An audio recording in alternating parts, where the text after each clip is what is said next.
A very good afternoon to you and welcome to Prime Media Studios and welcome to the news at noon at this hour. My name is Moses and this is Prime Media Studios. First, the headlines. Federal government's reliance on borrowings must end, says Tinubu.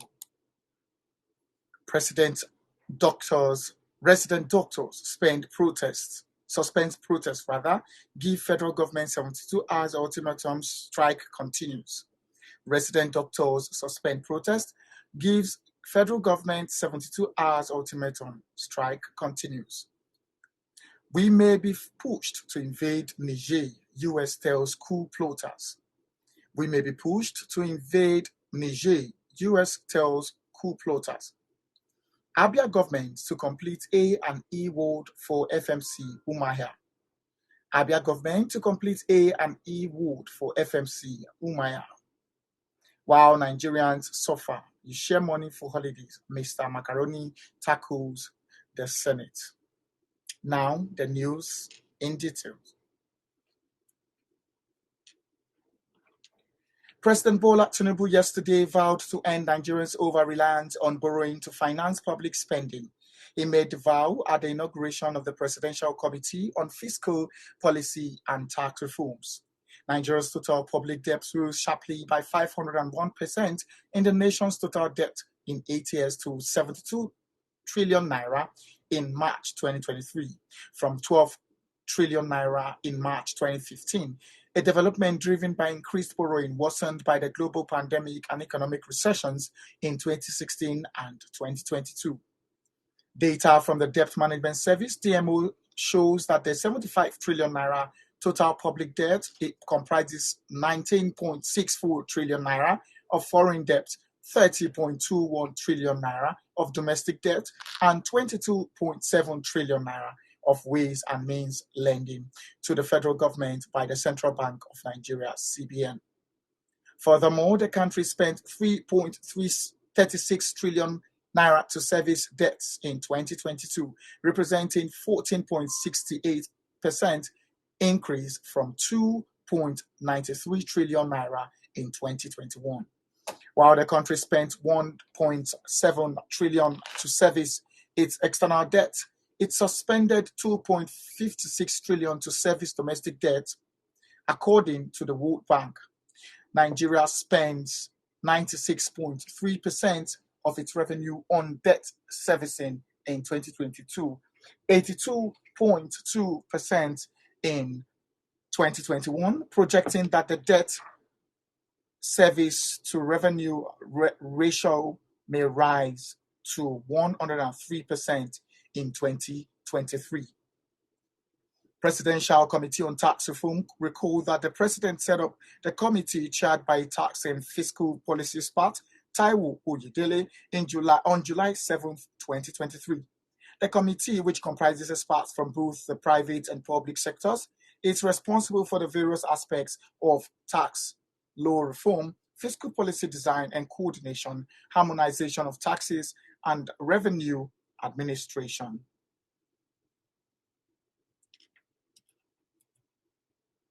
Resident doctors suspend protests, give federal government 72 hours ultimatums, and strike continues.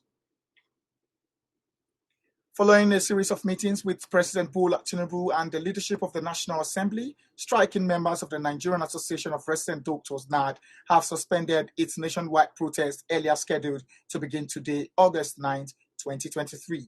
Confirming the development in a telephone chat with Vanguard, the national president of NARD, Dr. Emeka Oji, said the government had asked the doctors to give them 24 hours to resolve the urgent demands. Oji told Vanguard that though it was difficult to convince their members to agree with the outcome of the meetings with the government, said the association on its own has decided to give the Nigerian government 72 hours, after which it will review its stand. Oji said. He said they had a fruitful meeting with the Senate, adding that they are hopeful that they will abide by the outcome of the meeting to resolve the urgent demands of the association. In a report, the Senate President Godswill Akpabio assured the doctors that President Bola Tinubu's administration will accede to their demands. He said, I thank you on behalf of the Senate for honoring us with your decision not only to cancel the planned public protest, but to also call off the strike in the interest of the suffering masses, Akpabio said.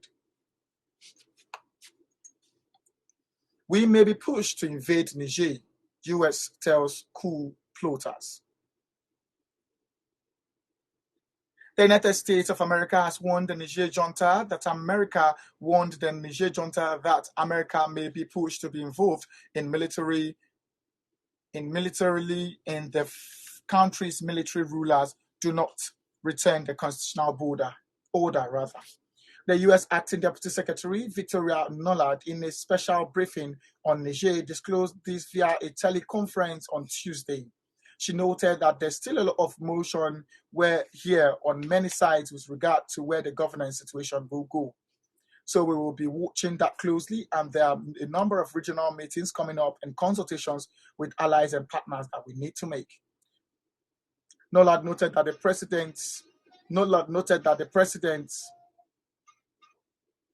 Joe Biden has been in constant touch with President Tinubu, the ECOWAS chairman, as well as many other European allies. He also been in regular touch with the President Tinubu of Nigeria, who is currently head of ECOWAS, with AU chairperson Faki, and with a number of European allies with whom we work in Niger, particularly on counter-terrorism.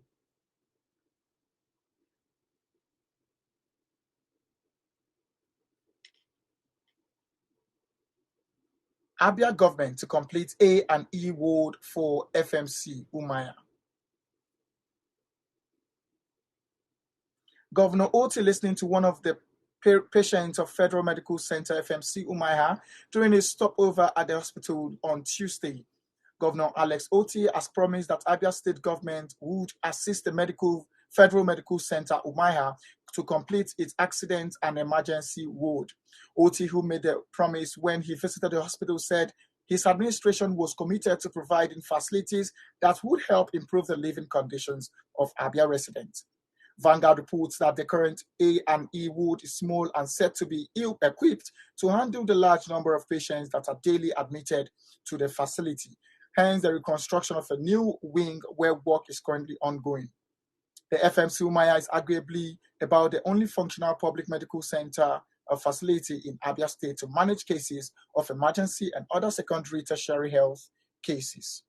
Oti used the opportunity of his visit to the hospital to emphasize with patients receiving treatment for various cases. He promised that he would personally foot the bills for the patients, some of who were lying critically ill at the time of his visit. Responding, the Chief Medical Director, Professor Zubike Onyebuchi, thanked the governor for the gesture, describing both the offer of support to the establishment and footing of the medical bills of the patients as unprecedented. He restated the readiness of the hospital to partner the state government for the good of all. Now, on the international scene,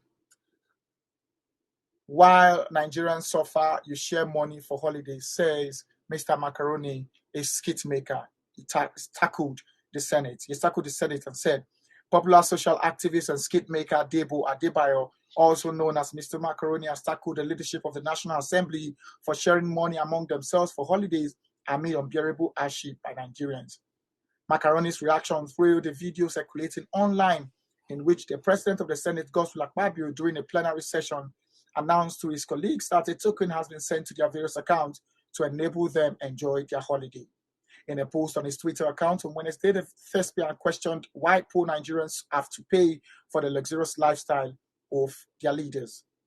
The Senate President has sent very expensive prayers out of the insufficient blessings of over 200 million people to himself and his already blessed colleagues at the National Assembly.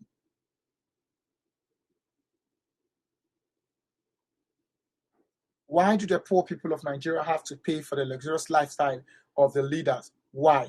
This isn't leadership, says Mr. Macaroni.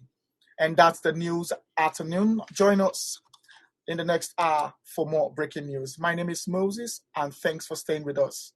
Goodbye.